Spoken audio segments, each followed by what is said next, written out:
Okay, the first thing I will do is let me enter just a line there. Okay, that's fine.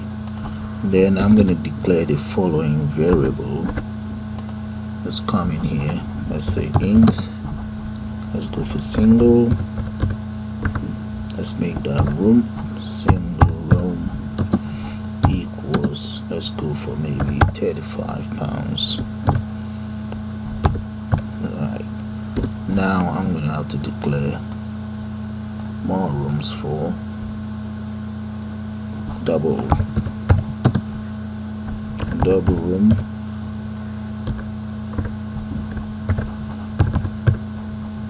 And the cost maybe 65 pounds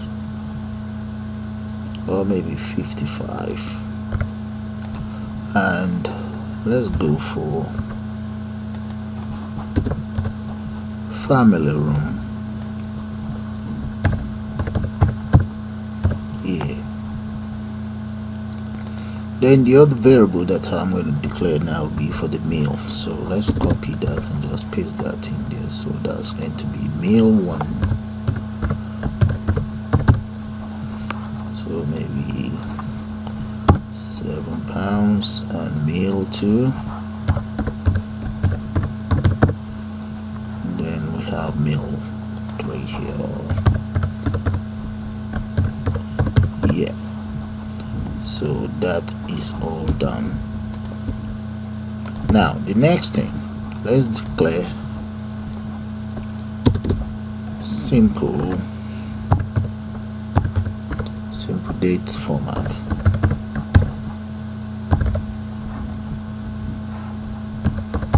Let's call that format equals new simple date. Copy paste, and let me enter the format of my dates there. So that's going to be, that's the date format right there. Okay, now the next thing is, let's declare as follows: date. Let's say check in, date check in, or check-in date equals no value there, and checkout date as well. Let's copy and paste that there. That'll be checkout, no value as well. Now those two variables I will then use try catch. Let's say try, and that's going to be date in, paste that, undo that. Yeah, that's fine. And that is going to be, let's say format dot parse, and what am I passing? That's going to be format as well. Format dot format, because that's the name of my variable. And here I now need the name of the, okay, that's supposed to be jDateChooser. Let's copy that, paste that in there, but that's supposed to be for 3 dot get date. Right there. Okay, the next thing we want to do is, let me just copy this and change it around for the next one. Don't worry about the error, we just need to take care of the try catch. This is out, check out dates, and this is number 2. And here Now let's say else want you to catch any whatever error exception E.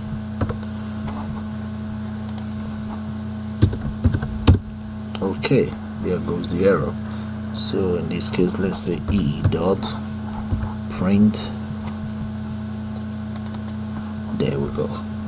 Now that we've taken care of that, so we declare another variable. This time around is going to be long data type. So my variable name is going to be known as check different. The check different in this case, let that be the first will be check in date. Copy that and paste that in there and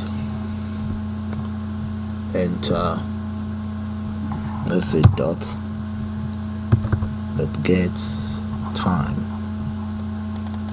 right? Then I'm gonna subtract that from check out dates. Let's copy this and just paste it right here. Undo that, paste that here and change this to check out date and enter a parent or no, semicolon actually. So the difference between those dates will be stored in here. Okay, so what else do we need to do now? We now need to maybe declare another variable. This time around is going to be an integer, so let me call it days different. Okay, equals, let's say convert it to integer, and that will be check different divide by 1000. Has to convert it to day, divide by 60, and we divide it by another 60, then divide by 24. That will give me the number of days. Right, that is that done. So now I'm going to now use if statement. If, let's say I don't know the name, let me look for the name. Room type, I know it's the room type right there. Copy it, go back in there, J room type dot get selected item.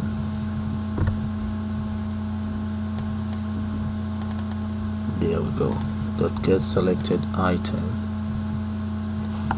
dot equals, let's go for single this time around. Go for the single,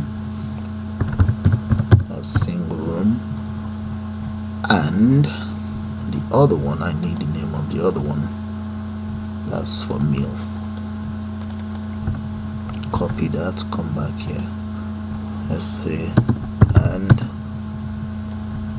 meal. We'll copy all of this and paste it there, paste it right here.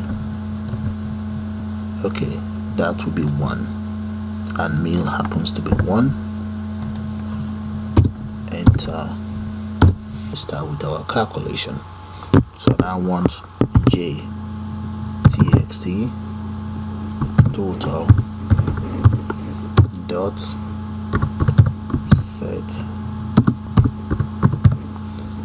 open a bracket, integer dot to string, convert it to string. And what are we converting to string? We want to now convert date, that's day different, multiply that by single room,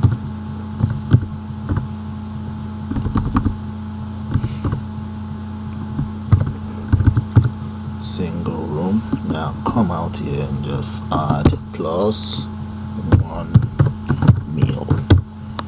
There, that's good. One of them is taken care of. So I'll now just copy that for the other two. Copy, paste, and paste. So changes to text and changes to subtotal. subtotal. Alright, okay, to complete the first condition, I will now declare another variable, double.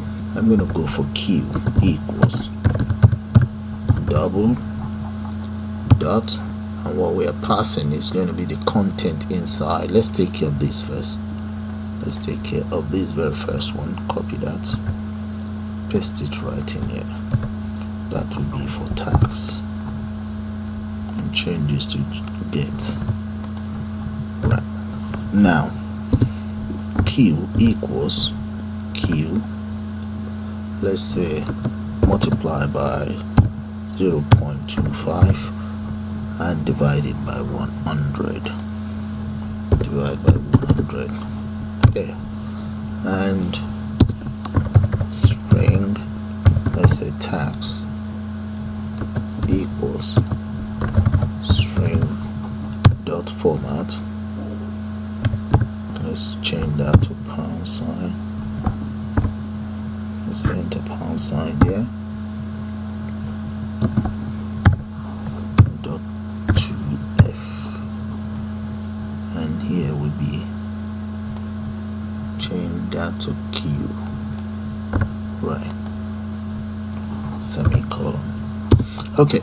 Now that we've done that, the next thing is we now need the tags itself, and paste that in there that we just copied, and what we then enter will be the tags itself. So let's see, tags there. So that is fully tags taken care of. If I run the system, let's compile and run first, and just compile and run.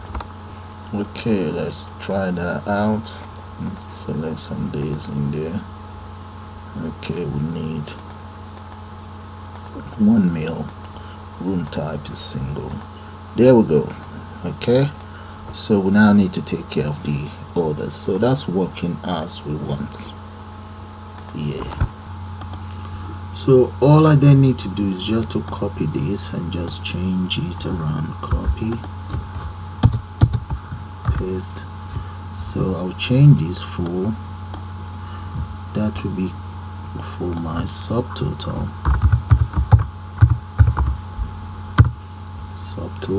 and change this to subtotal as well. Come in here, change this to subtotal, and then change the variable to st's for subtotal,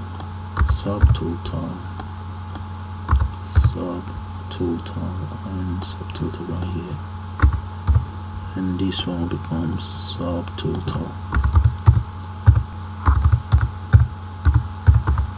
right there. Okay, in the case of subtotal, we really don't need this, so we can get rid of that and just leave that there, just like that. So that is subtotal taken care of. Now total, copy all of this, come right down here, paste that of total, and just change this to total.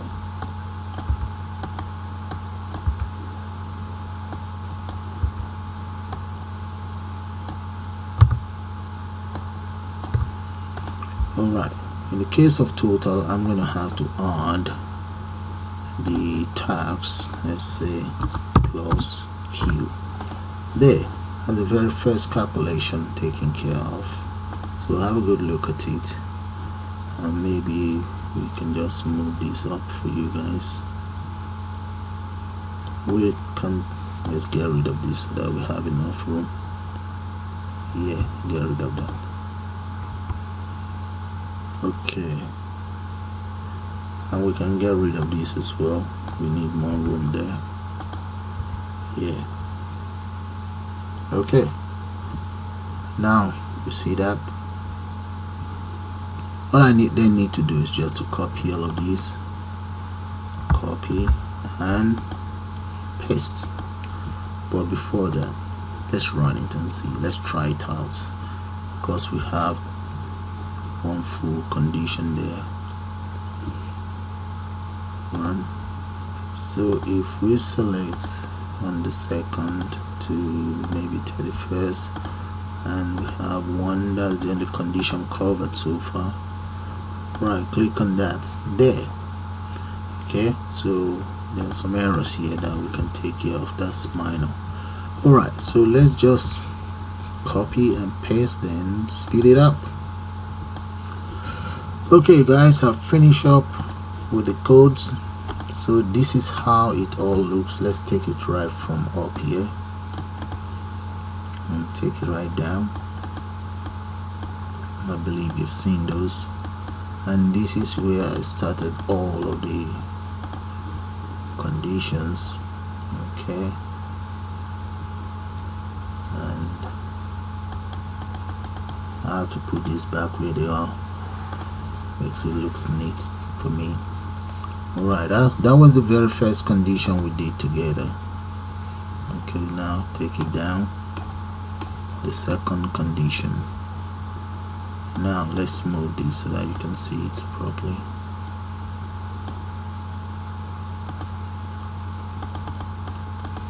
Using else if, that's the second condition.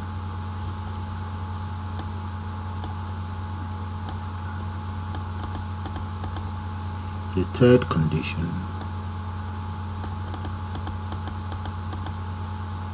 Okay, as the fourth one, you can see that the condition has changed here to 2. If you look at the very first 3 here, is 1. So that's for the first meal, the second meal. Right. It's just the same lines of codes. Second part of the second condition, and the third part of the second condition here, with the family. Okay, let's move this up so that you see the final part of it. Yeah, that's fine. Okay, let's go. That's the third condition there. Okay, let's move this up a bit so that you guys can see it from here down here. And take it down, move it up, undo that. Yeah, guess you can see it now. And I think this might be the last part of the condition. Right, that's all there is to it, guys. Okay, and right here, those are the lines of code that add all of those information onto the table. This one that we did earlier, and that's all there is to it. So I'm going to now compile and run. Now click on run. There we go. So decision time. Let's try the very first condition here. Maybe double, why not? It's running now, hopefully. And let's change from on the 5th to on the 12th. That's approximately 1 week. There we go, guys. So you can then enter our customer's details there. Let's say, and the name is Sammy Goodman.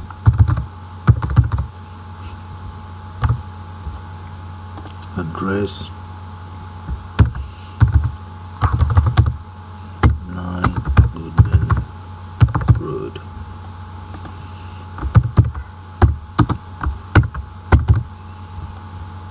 Mobile number, email address.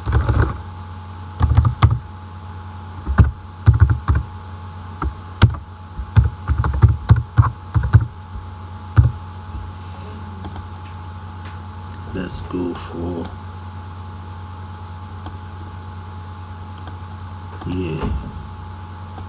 or maybe Canada. Yeah, why not? Have some good guys there. Date of birth for this guy. Let's enter Let's change this around and just enter any date. Okay, now ID number, gender. Alright, those are all the information for Sammy Goodman. So all we then need to do is we can just click and enter all of the following for whatever customer we have in there. We can change the name. Let's say Sammy do have a wife. We can just say Helen Goodman, female, and just populate it. You can see that, guys. Okay, that's how you develop your own hotel management system in Java NetBeans. Okay, the one up there can always be deleted. Just populate it. So with that, guys, I'm gonna call it the end of this tutorial. I suppose you all enjoyed. Please do subscribe and thumbs up, guys. Thank you, and you all have a nice day now. Bye for now.